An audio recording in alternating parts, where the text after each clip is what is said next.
The Jesus Trilogy by James Wasmiller, Book 1, The Four Messiahs, Chapter 6, Part B. Mary was exhausted by Friday. Never had such a draining week come her way, even during finals when she had to study night and day in order to ace out Joanna.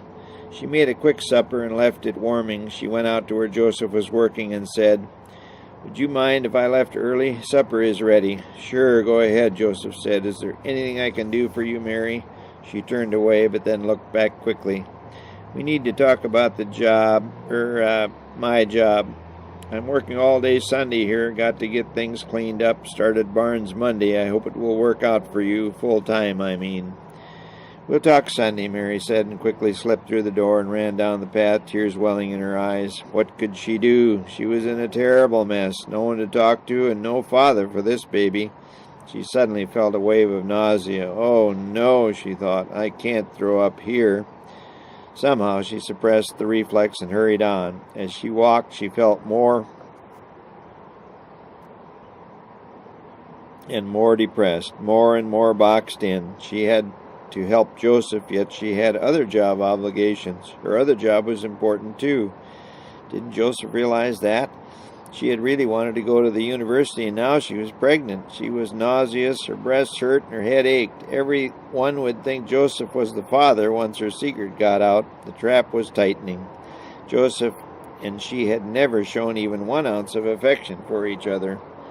She had felt this way once before, just after graduation, when she should have been the happiest person in the world. She was valedictorian of her class with a bright future ahead of her, but instead she went into a terrible depression. Josiah, her high school love, had kissed her only once when he let her off at home on prom night. He had signed her yearbook to "The smartest girl I know, love, Joe." She cried and cried. She knew it was over. Joe was off to Jerusalem, and she was off to work in North Nazareth. Life was so unfair. She prayed. Why didn't God hear her? One night she came to the crossroads. She seriously contemplated taking her own life. She had gotten a razor blade from the drugstore, but try as she might, she just couldn't bring herself to make the cut on her wrists. She even felt more failure at her inability to cut them. She cried and then tried to pray again. "Dear God, please forgive me. I'll try to go on and do what you ask.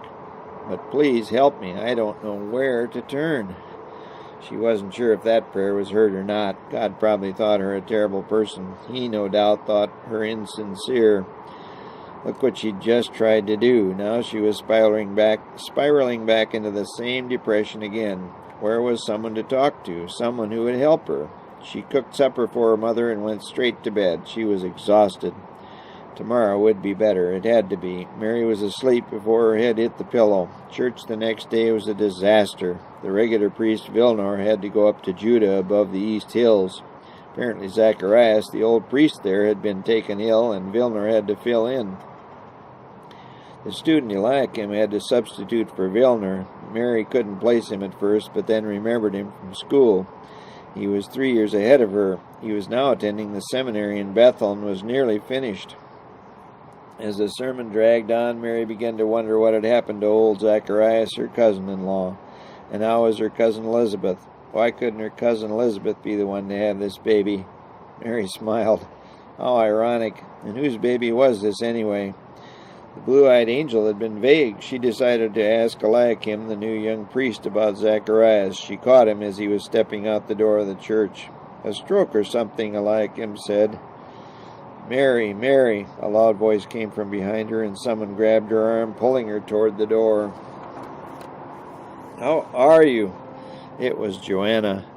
"You look great. How have you been?" Joanna was dressed to the usual hilt, gold earrings, black pearl necklace, and a beautiful white dress, low cut in her favorite mode.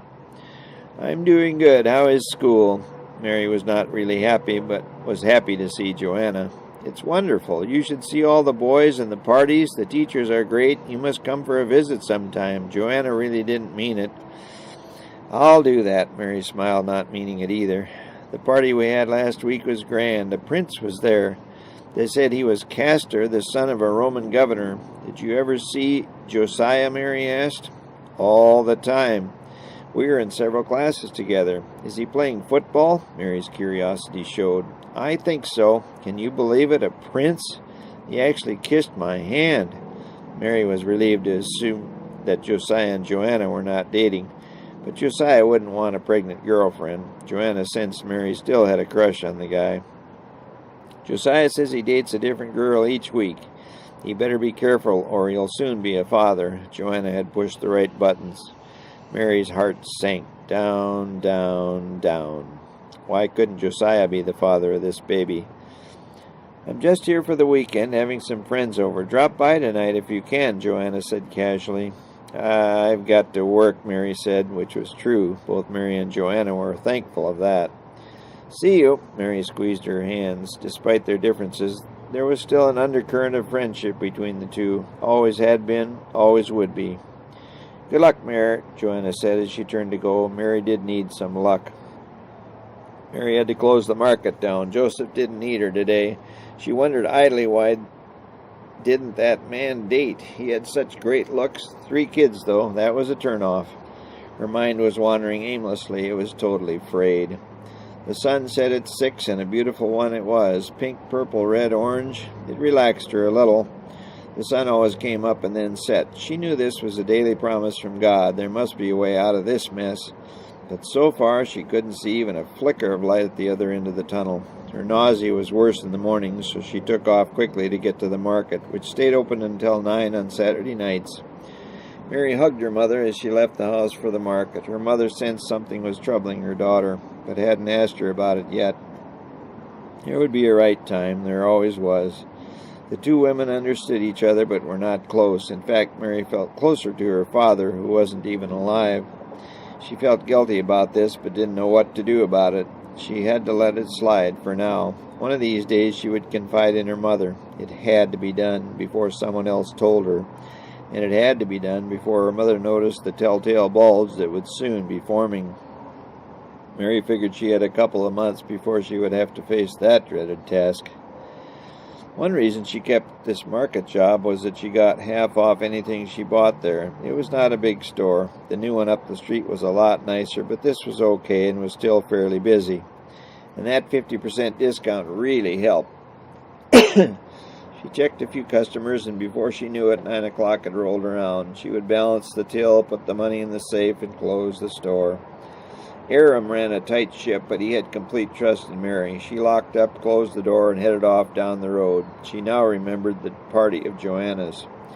She decided not to attend, but did want to go by and just check the guests out from a distance. Joanna's mother, Gloria, was going to play in the town center, and her father, Geron, who traveled a lot, was out of town.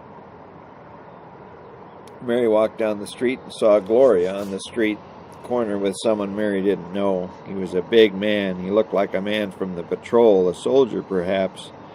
They were both laughing, and the soldier had his arm around Gloria's waist. Then he leaned over and kissed her. Mary had heard rumors, but this was not a rumor. This was happening right before Mary's eyes. She turned to go the other way, but it was too late. Gloria turned and saw her. Their eyes met. Mary took off up the street. She would say nothing. It wasn't her business. She was still curious about the party, though. So she circled around the next block and came up near Joanna's door. Mary was never very sly, and some guy saw her. He came out on the porch to take a closer view, but she could tell he was less than impressed with her and her looks. Is Joanna here? Mary couldn't believe what she had just said. I'll check. Who shall I say is calling? Mary, she said. A minute later, she heard gales of laughter coming from inside the house. Finally, he came back out. She says she doesn't know any Mary. More laughter. Thanks, she said. Sorry. She turned and went down the street toward home. She was half mad, but also half sad. Whatever, she said aloud to herself. She'll probably get busted anyway, Mary thought. As she walked further down the street, she realized there were no worse than she, an unwed teenage mother. Well, mother-to-be. She could keep that quiet, but the Monday paper, the Nazareth Gazette, would give a full description of the bust at Joanna's home.